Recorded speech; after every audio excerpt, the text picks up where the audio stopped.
एक योगी बाहर निकल के आता है, साधना के द्वारा हो सकता है। ये बड़ी उपलब्धि है, बहुत बड़ी उपलब्धि है। तुम करोड़पति हो जाओ, तुम्हारे यहाँ सोने चांदी हीरे जवाहरात भरे पड़े हो, लेकिन तो पीड़ा तो खत्म करके दिखाओ। डॉक्टर को बुलाओ तो वो 4 इंजेक्शन इधर से ठोकेगा, उधर से ठोकेगा, उधर से ठोकेगा, उधर से ठोकेगा और बोलेगा ले एक और इंसुलिन ले। हमारे यहाँ पे वो एक बंदा था, वो डांसर था, माइकल जैक्सन। उसके आसपास पूरी डॉक्टरों की टीम रहती थी। आप सर्च करो, वो बड़ी मुश्किल से वो बहुत ज्यादा बड़े बड़े डोज लेने के बाद 2 घंटे सो पाता था। और उसने कोई लंबी जिंदगी नहीं जी, 70-80 साल 90 साल नहीं जिया वो।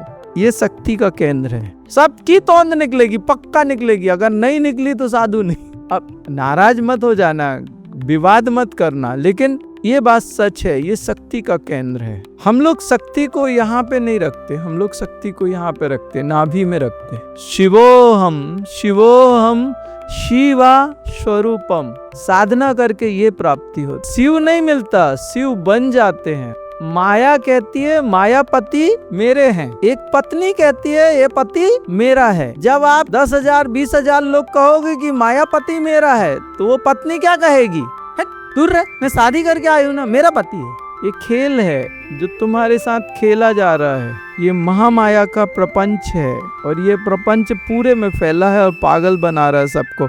कोई एक बड़ी मुश्किल से इसमें निकल पाता है। बुद्ध कहता है इसके बीच का मार्ग, मध्य का मार्ग बुद्ध बोलते हैं, वो भी गलत और तुम भी गलत। इन दोनों के बीच में जो रास्ता चुने वो सबसे बेहतरीन है। मैं जानता हूँ, मैं उनको यूज करना जानता हूँ, तुम नहीं जानते, इसलिए तुम मजबूर हो। और मैं जानता हूँ तो मैं मजबूत हूँ, और तुम जानना नहीं चाहते इसलिए तुम मजबूर रहोगे। अगर तुम जानना चाहोगे तो तुम भी मजबूत हो जाओगे। जो नैसर्गिक है वो श्रेष्ठ है, जो निसर्ग के विपरीत है वो विषय पीड़ा है। निसर्ग के साथ में चलोगे तो माँ है, और निसर्ग के थोड़े विपरीत जाओगे तो माया है, और माया है तो वो चक्रव्यूह है, भयानक है, और माँ है तो मजे है। साधना एक ऐसी चीज है कि पूरा संसार तुम्हारे हाथ में रख देती है और तुम्हें परमात्मा बना देती है। परमात्मा देती नहीं है, तुम्हें परमात्मा बना देती है। आप परमात्मामय हो जाते हो। अहम ब्रह्मास्मि। तुम्हें मेरी बात मत करना। मेरे गुरु भगवान ने मुझे शरीर से बाहर निकाल के शरीर दिखाया। एक साधु अपने शरीर को ऐसा देखता है जैसे कोई पड़ोसी। कई साल पहले शरीर से बाहर निकल गया, संन्यास भी नहीं लिया था। वो जो अटैचमेंट था बॉडी के साथ, एक झटका लगा कि यार मैं इधर तो ये कौन, मैं तो इधर हूँ, ये कौन बैठा है। और मैं उस छोटे से रूम से बाहर निकल गया और वो शरीर वहीं बैठा रहा। ड्युअलिटी आ गई मुझ में और शरीर में। अब इसको चोट लगती है तो जरूरी नहीं है कि मुझे भी चोट लगे। बात समझ रहे ना आप?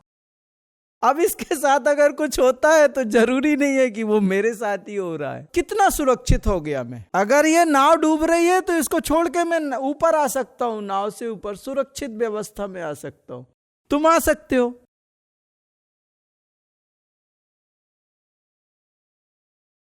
तुम्हारे शरीर में असहनीय पीड़ा है और कुछ नहीं हो रहा।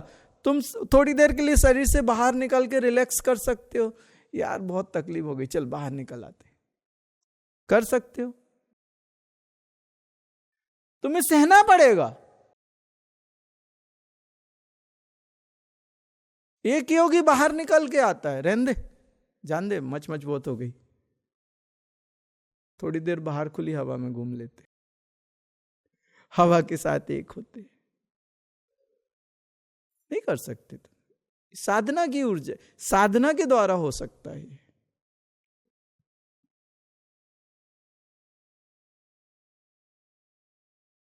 ये बड़ी उपलब्धि है, बहुत बड़ी उपलब्धि है। तुम करोड़पति हो जाओ, तुम्हारे यहाँ सोने चांदी हीरे जवाहरात भरे पड़े हो, लेकिन तो पीड़ा तो खत्म करके दिखाओ। डॉक्टर को बुलाओ तो वो 4 इंजेक्शन इधर से ठोकेगा, उधर से ठोकेगा, उधर से ठोकेगा, उधर से ठोकेगा और बोलेगा ले एक और इंसुलिन ले। तो क्या इंजेक्शन लगाएगा तो करोड़पति हो कि तो तुम्हें दर्द नहीं होगा? तुमने पैसा कमाया, पैसे से तुम पलंग खरीद सकते हो, नींद नहीं। हमारे यहाँ पे वो एक बंदा था, वो डांसर था, माइकल जैक्सन। उसके आसपास पूरी डॉक्टरों की टीम रहती थी, कंटिन्यू डॉक्टर उसके साथ में रहते थे। उसका बेड वर्ल्ड का सबसे महंगा बेड था, सबसे बेहतरीन बेड था, और वो सोने के लिए नींद की गोलियां खाता था। और आप सर्च करो, वो बड़ी मुश्किल से, वो बहुत ज्यादा बड़े बड़े डोज लेने के बाद 2 घंटे सो पाता था। और उसने कोई लंबी जिंदगी नहीं जी, 70-80 साल 90 साल नहीं जिया वो। उसके पास था, पैसा था, सोने के लिए अच्छे महल थे, अच्छा बेड था, सब कुछ अच्छा था, लेकिन नींद नहीं थी। वो नींद को नहीं खरीद पाया बंदा बेचारा। एक मजदूर आपके इधर लेबर आता है, वो दोपहर को बोलता है साहब 1 घंटे की छुट्टी लंच की। आप कहते हैं हाँ ठीक है चलो। खाना खा के वहीं वो धूप में कहीं वो नीचे सो जाता है जमीन पे, और आधा घंटे वो नींद आराम से सो जाता है। बेड नहीं चाहिए उसको। इतनी तेज रोशनी है उधर पे, सब चल रही, गाड़ी वाड़ी चल रही। अरे वो गाड़ियों में वो माल रहता है, वो पीछे माल के ऊपर पड़े सोते, वो गाड़ी हिल रही है, चल रही है, वो आराम से सो रहे हैं। आप किसी अमीर व्यक्ति को उस ट्रक में बिठाओ तो उसके अस्थि पंजर ढीले हो जाएंगे ऐसे हिल हिल के। वो बिंदास सो रहे, लुढ़क पुढ़क, सब गाड़ी गड्ढे में जा रही है, टर्न हो रही है, सब कुछ ब्रेक मार रही है, उसके बावजूद भी जय जगन्नाथ। कहीं ना कहीं तुम्हारी दौलत से, तुम दौलत तो मिल गई, लेकिन तुमसे क्या क्या छीना उस दौलत ने। उस मजदूर के पास में जो है वो तुम्हारे पास में नहीं है, वो तुम्हारी दौलत ने छीन लिया।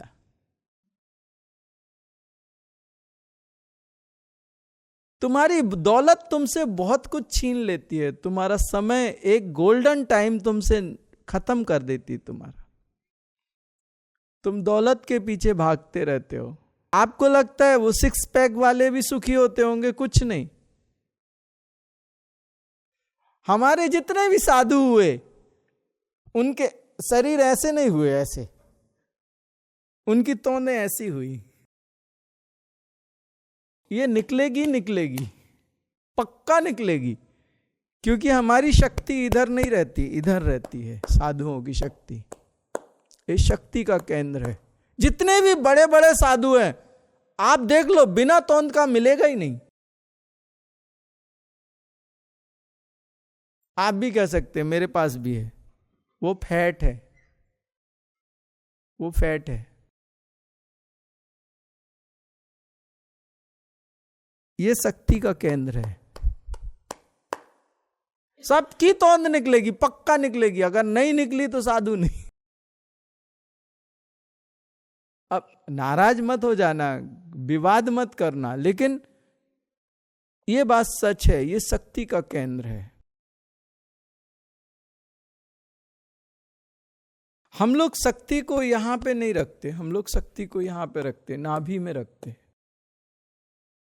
क्योंकि ये नाड़ी तंत्र से जुड़ा होता है और शक्ति नाड़ी तंत्र में मूव होती है। आपको जीवन किस मूल्य पे चाहिए और कैसा जीवन चाहिए, सब कुछ आपके सामने पड़ा है। ऐसे लोग जिनके पास धन की कोई कमी नहीं थी, लेकिन वो कितने दिन जिए और कैसे मरे। माइकल जैक्सन जब मरा था, उसकी शरीर की हालत क्या थी। आप लोग, बड़े बड़े डॉक्टर उसके साथ में हमेशा रहते थे, टीम रहती थी डॉक्टरों की, और दवाइयां तो ढेर उसकी खाता था वो। अगर वो डॉक्टर और दवाइयों में शरीर का स्वास्थ्य होता तो जैक्सन कभी नहीं मरता था। मैं पैसे की बुराई नहीं करता, जरूरी है, लेकिन आप उसके बदले में अपने जीवन का कितना बड़ा हिस्सा दे रहे हो और उसके साथ क्या क्या दे रहे हो, इसको भी एनालिसिस करना बहुत जरूरी है। इसको समझना बहुत जरूरी है कि तुम्हारे जीवन से क्या क्या निकल गया। मैं बिल्कुल एक प्रैक्टिकल पर्सन हूँ, एक सीधा साधा बंदा हूँ। मैं सीधी सादी बात मुझे जमती है।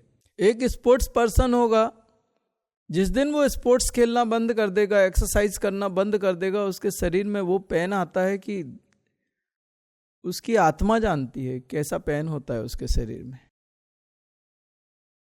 जो स्पोर्ट्स खेल पर्सन है उनको पता होगा। जो एथलीट्स हैं, उन एथलीट्स के एक समय के बाद में उनके नी और उनके क्या क्या उनके साथ में होता है वो आपको नहीं मालूम, या मालूम होगा तो आप अच्छे से नहीं जानते होंगे। उस पीड़ा को वो जानते हैं।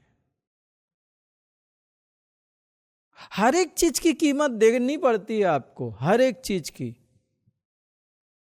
लेकिन साधना एक ऐसी चीज है कि पूरा संसार तुम्हारे हाथ में रख देती है और तुम्हें परमात्मा बना देती है। परमात्मा देती नहीं है, तुम्हें परमात्मा बना देती है। आप परमात्ममय हो जाते हो। अहम ब्रह्मास्मि, मैं ही ब्रह्म हूं। अहम ब्रह्मास्मि शिवोहम, शिवोहम शिवा स्वरूपम। साधना करके ये प्राप्ति होती। शिव नहीं मिलता, शिव बन जाते हैं। ये जीवन तुम्हारा है, तुम्हें जीने का समय है, तुम्हें अधिकार है कर्म करने का। और ये जो तुम्हारी आकर्षण है पैसे और इसके पीछे, ये माया है, पागल बना रही है। क्योंकि माया कहती है मायापति मेरे हैं, एक पत्नी कहती है ये पति मेरा है। जब आप 10,000 20,000 लोग कहोगे कि मायापति मेरा है, तो वो पत्नी क्या कहेगी? हट, दूर रह, मैं शादी करके आई हूं ना, मेरा पति है।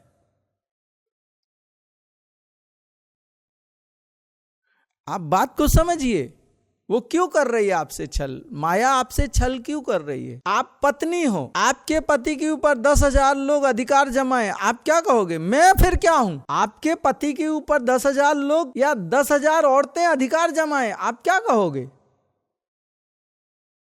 दूर रहना है, ये मेरा पति है, शादी करके मैरिज रजिस्ट्रार का ये है, दूर रहना, खबरदार।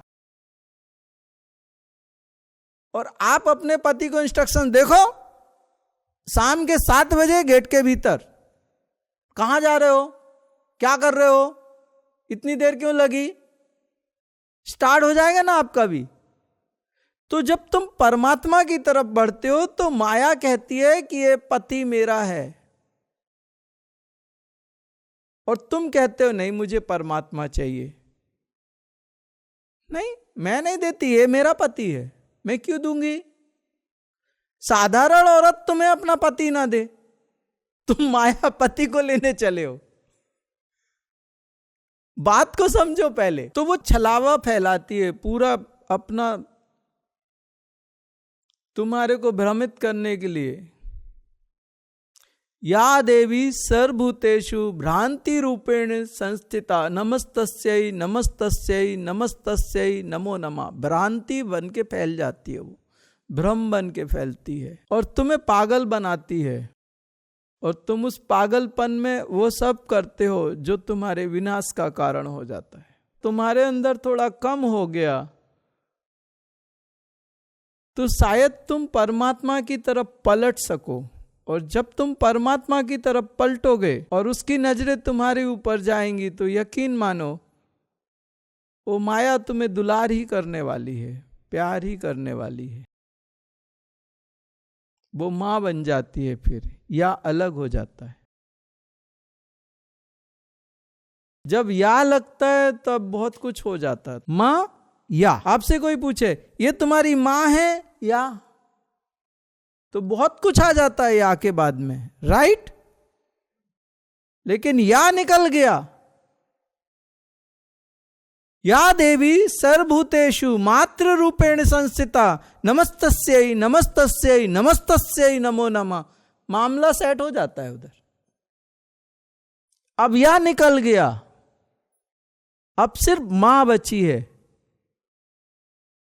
और जहां पे सिर्फ मां बची है वहां बच्चे का कोई बाल बांका नहीं कर सकता, कोई हाथ तो लगा ले, खा जाएगी वो। अब जो विरोध कर रही थी, जो छल कर रही थी, अब वो सपोर्ट कर रही है। मां कभी संतान को पिता के पास जाने से नहीं रोकती, और किसी को रोक सकती है वो। समझ आ रही ना? ये खेल है जो तुम्हारे साथ खेला जा रहा है। ये महामाया का प्रपंच है और ये प्रपंच पूरे में फैला है और पागल बना रहा है सबको।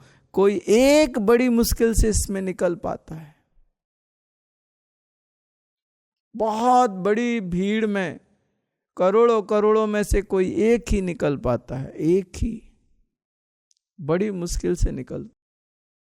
जन्मों जन्मों की साधना फलित होती है तब निकल। कृष्ण कहते हैं कोई एक जन्म में हो पा नहीं सकता, वहां तक पहुंच नहीं सकता, कई जन्म लगते हैं। महत्वपूर्ण ये नहीं है कि आपके पास कितना पैसा है, कितने बंगले हैं, कितनी गाड़ियां हैं। तुम्हें बेड नहीं चाहिए, तुम्हें नींद चाहिए। तुम्हारे लिए बेड जरूरी नहीं है, तुम्हारे लिए नींद जरूरी है। तुमने नींद बेच के बेड लेके आए हो। तुमने अपनी नींदें बेच दी और उसके बदले में बेड लेके आ गए। तुमने अपने डाइजेशन सिस्टम बर्बाद करके खाना खरीदा है। एक मजदूर ने अपना डाइजेशन सिस्टम बर्बाद नहीं किया, उसलिए उसके पास खाना कम है लेकिन पचाने की क्षमता ज्यादा है, भूख ज्यादा है। तुम्हारे पास खाना ज्यादा है लेकिन भूख नहीं है। ना वो सुखी ना तुम सुखी। बुद्ध कहता है इसके बीच का मार्ग, मध्य का मार्ग बुद्ध बोलते हैं, वो भी गलत और तुम भी गलत। इन दोनों के बीच में जो रास्ता चुने वो सबसे बेहतरीन है। ना खाना कम होना चाहिए ना भूख कम होनी चाहिए। उसके पास भूख ज्यादा है, खाना कम है, तुम्हारे पास खाना ज्यादा है, भूख कम है। बराबर है ना? दोनों डिसबैलेंस हैं। बैलेंस क्या है कि भूख भी पर्याप्त हो और खाना भी पर्याप्त हो। ये नॉर्मल है।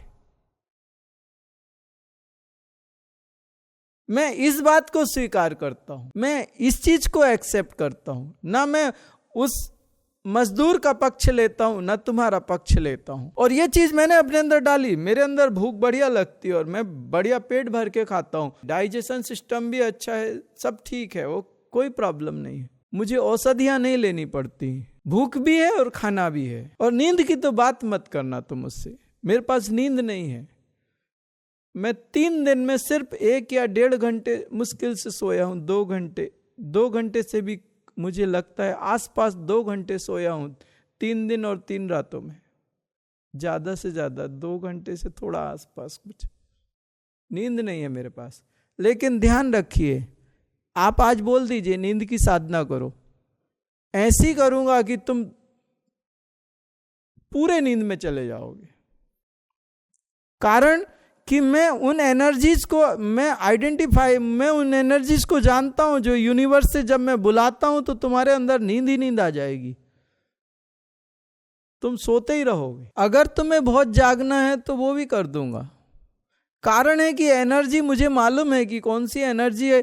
इन्वोकेट करने से तुम्हारे शरीर में क्या होता है और तुम्हारे मन में क्या होता है, जीवन में क्या होता है, मैं जानता हूं। मैं उनको यूज करना जानता हूं, तुम नहीं जानते, इसलिए तुम मजबूर हो।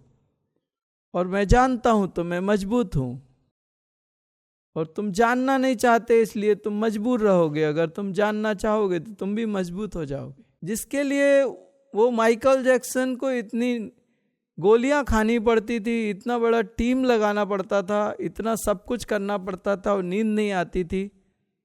आराम से आती है, एकदम आती है, गहरी आती है। उसने उस चीज को नहीं समझा, वो सब कुछ पैसे से खरीदने के लिए तैयार हो गया। आपको मालूम माइकल जैक्सन ने अपना जेंडर चेंज कराया था। मतलब वो अपने आप से इतना संतुष्ट था कि उसने अपना जेंडर चेंज करा दिया। आप सोचो उसके अंदर की असंतुष्टि कितनी बड़ी होगी। और ये बात बहुत पुरानी है, तुम्हें लगती होगी कि पागल थे। अभी कई ऐसे लड़के हैं जो लड़की बन गए, उन्होंने अपना जेंडर चेंज कर लिया। अभी आप इंटरनेट पे सर्च करो, कई लड़के ऐसे हैं जो लड़कियां बन गए, उन्हें लड़का बनना पसंद नहीं है। कितनी असंतुष्टि होगी उनके अंदर कि उन्होंने अपने आप को लड़की बना लिया, परिवर्तन कर लिया अपने अंदर। वो मेडिकल के थ्रू किया, जो भी किया, जैसे भी किया, भगवान जाने कैसे किया। लेकिन उनके अंदर की असंतुष्टि और पीड़ा को आप अनुभव करो कि वो अपने पुरुष होने पे उनको पीड़ा थी। मुझे नहीं मालूम भगवान अगले जन्म में उन्हें क्या बनाएगा। मैं एक बात आप लोगों से कहना चाहता हूं कि जो नैसर्गिक है वो श्रेष्ठ है, जो निसर्ग के विपरीत है वो विष है। पीड़ा है। निसर्ग के साथ में चलोगे तो मां है, और निसर्ग के थोड़े विपरीत जाओगे तो माया है, और माया है तो वो चक्रव्यूह है, भयानक है। और मां है तो मजे है। तुम्हें या लगाना है तो बड़ी गड़बड़ वाली बात है, और या अलग करना है तो सब कुछ है। प्रकृति के साथ चलना चाहते हो या प्रकृति के विपरीत चलना चाहते हो? विपरीत जाओगे टूटोगे। साधना का मतलब है प्रकृति के साथ एकाकार होके परमात्मा की प्राप्ति, और असाधना का मतलब है प्रकृति के विपरीत जाके आप जीवन से सुख, शांति और स्वास्थ्य पाना चाहते हो। प्रकृति कितनी शक्तिशाली है, जरा सी धरती हिलती है तो बड़ी बड़ी बिल्डिंगें जमींदोज हो जाती हैं, सब मामला अस्त व्यस्त हो जाता है। थोड़ी जमीन हिली कुछ 2 मिनट के लिए, प्रकृति जरा सा कंपन करती है तो तुम्हारी सारी व्यवस्थाएं अस्त व्यस्त हो जाती हैं। वो कितनी शक्तिशाली है। तुम उसके विपरीत जाके अपने जीवन को बेहतर बनाने की कोशिश करोगे। किस शक्ति से? तुम्हारे अंदर जो पृथ्वी है, जल है, अग्नि है, वायु है, आकाश है, वो भी तो प्रकृति ही है। साधना परमात्मा को पाने के लिए बस मत करो, अपने जीवन की पूर्णता के लिए, जिसके लिए तुम जन्म लेके तुमने जन्म लिया है। तुम्हारे क्या कार्य बाकी थे पिछले जन्म में जिसके कारण तुम वापस जन्म लेके आए हो? तुम्हारी इच्छाएं क्या है? तुम क्या करने आए थे? तुम्हें क्या करना था? साधना उनके लिए करो जो तुम्हारे जीवन की पूर्णता को दे सके, और आखिरी में तुम्हें मृत्यु से परे अमृत की ओर प्रवाहित कर सके। साधना उसके लिए करो। साधना कोई सजा नहीं है, वो एक आनंद की अवस्था है, वो एक रिलैक्सेशन है, वो कंफर्ट जोन है। वो तुम्हें सारी पीड़ा और सारी तकलीफ के बाहर एक सुकून की व्यवस्था में प्रवेश कराती है। साधना वो है। इसके बारे में तुम्हारी जो सोच है वो बदल दो, क्योंकि तुमने साधना कभी करी होगी, किसी के साथ करी होगी, और तुम जितनी साधना करते हो तुम्हारा मन उतना भटकता है, तुम थक गए होगे साधना करके। किसी ऐसे बंदे के सामने बैठो कि उसके बैठने मात्र से तुम्हारा मन बिल्कुल रिलैक्स हो जाए और प्रवेश कर जाए साधना में। फिर वो टेक्निक भी बताएगा, वो टेक्निक से अपने अंदर फिर तुम अपने आप में प्रवेश कर सकते हो। 5 एलिमेंट के 5 सेंसेस हैं, और ये एलिमेंट जितने प्योर होते हैं वो सेंसेस उतने बेहतर होते हैं। अगर हमारे एलिमेंट उतने प्योर और बैलेंस्ड हों तो हमारी लाइफ उतनी ज़्यादा बेहतरीन होती है। इसलिए ज़्यादा बेहतर है कि साधना के द्वारा हम अपने जीवन को बैलेंस्ड करें, तो आप जो लाइफ को एक्सपीरियंस करेंगे वो बेहतर कर पाएंगे, ज़्यादा बेहतरीन होगा वो।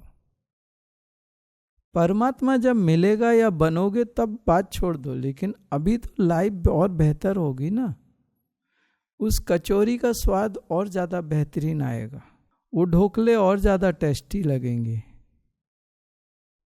ढोकले तो वही हैं, लेकिन अब वो रस इंद्रिय ज़्यादा बेहतरीन तरीके से काम कर रही है, तो ढोकले का स्वाद अलग आएगा। और सच में यार फालतूगिरी है ये, पता। एक्चुअल मेरी श्वास में एक खुशबू है, एक अलग खुशबू आती है, वो आप लोगों को मैं उसका बता नहीं सकता। वो कोई अत्र नहीं है, वो कुछ और है। वो जब खुशबू आती है ना तो अपने आप श्वास पे ध्यान टिकता है। इतनी बेहतरीन खुशबू रहती है वो। मैं आपसे कहता हूं, अगर आप श्वास पे टिक गए तो आप परमात्मा हो जाओगे। उस समय टिकने के लिए श्वास पे कुछ नहीं करना पड़ता। वो खुशबू इतनी प्यारी होती है ना, एकदम उस खुशबू को बहुत गहरी नहीं है और बहुत बड़ी नहीं है, लेकिन श्वास के साथ में इतनी मिल के आती है, और एक हल्की हल्की उसकी जो सौंधी सौंधी खुशबू, पता नहीं क्या है वो। जैसे मिट्टी में जब पानी गिरता है तो उससे कैसी खुशबू आती है, उससे लगभग थोड़ी सी, मैं बिल्कुल वैसी बोल सकता हूं, थोड़ी सी, लेकिन उससे भी अलग है। वो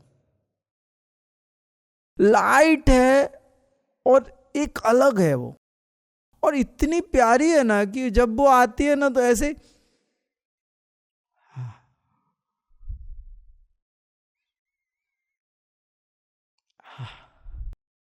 और जब मैं श्वास लेता हूं ना तो स्पाइनल कार्ड के लास्ट तक स्पंदन जाते हैं मेरे।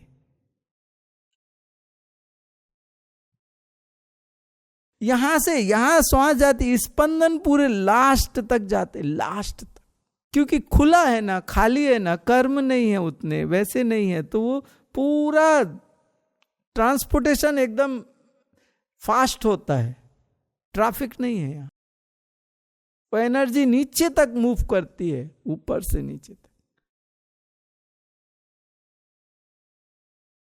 उसका जो सुकून है ना वो अलग है। मुझे डर नहीं है कि कोई कर्म मुझे खा जाएगा। वो कर्म जब आता है तो उसको देख के वहीं पे एनर्जी फ्लो करके डिस्ट्रॉय कर देता हूं।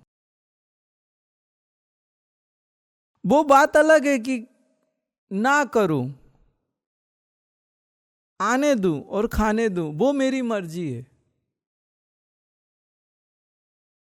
मुझे डर नहीं है कि मैं दरिद्र हो जाऊंगा, क्योंकि जब मुझे चाहिए होगा कि धन चाहिए, तब मैं चुपचाप आंख बंद करके उस एनर्जी को इन्वोकेशन कर लूंगा और मैं संपन्न हो जाऊं। मैं बिल्कुल वैसा हूं। पहले के जमाने में क्या होता था, आप नोट लेके चलते थे, गोल्ड लेके चलते थे। आज से 20 साल 30 साल पहले आपको, आपके मम्मी पापा को या ट्रेवलिंग करनी पड़ती थी तो कितना सामान लेके जाते थे आप, कितना सामान लेके जाते थे। अभी वो लोग ट्रेवलिंग करने जाते हैं, एक छोटा सा लैपटॉप का बैग रखते हैं और एक छोटा सा 7-8 किलो का एक लगेज रहता है, और पॉकेट में वो पैसे वैसे नहीं रखते, गड्डियां, लोग 1,00,000-2 लाख कार्ड रख लेते हैं, और मोबाइल में एक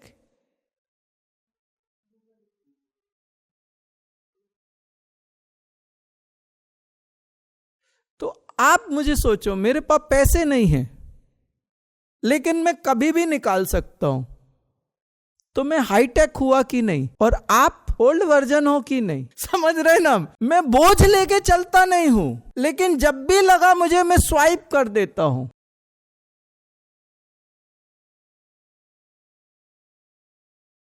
तो तुम्हें मैं हाईटेक बनाना चाहता हूं, तुम ओल्ड वर्जन रहना चाहते हो।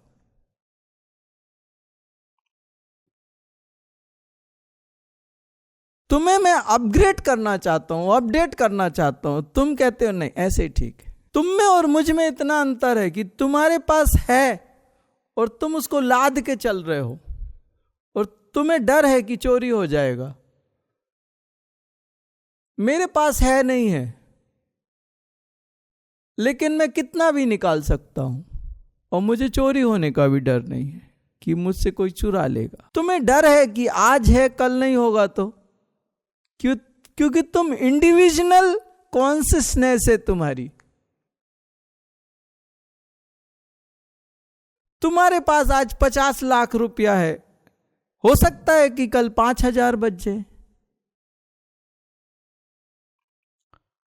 लेकिन मेरे साथ ऐसा कुछ नहीं है। कोई मुझे रोकने वाला नहीं है कब कितना निकालूं। वो एक्सेस, कंप्लीट एक्सेस है, कितना भी निकालो, कोई पूछने वाला नहीं, कोई रोकने वाला नहीं, कोई कुछ करने वाला नहीं।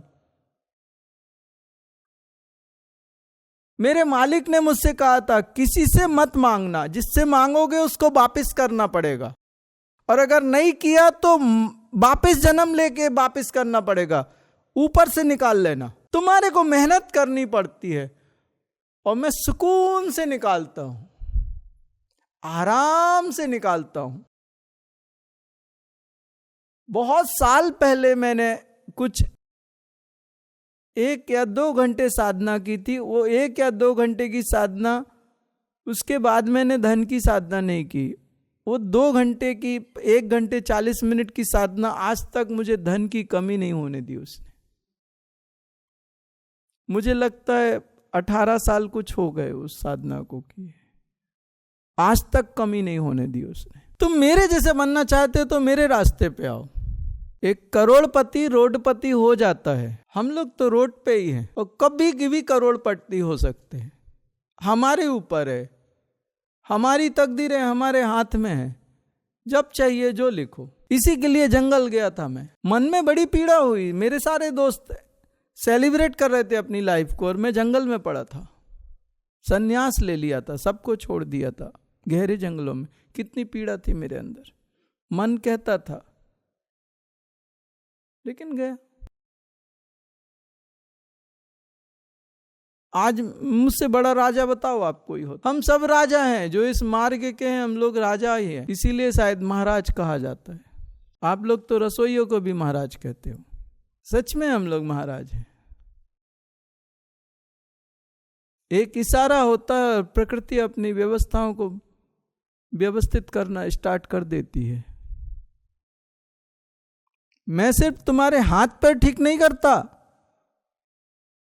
मैं बहुत बहुत बहुत बहुत कुछ करता हूं। मुझे वो आता है।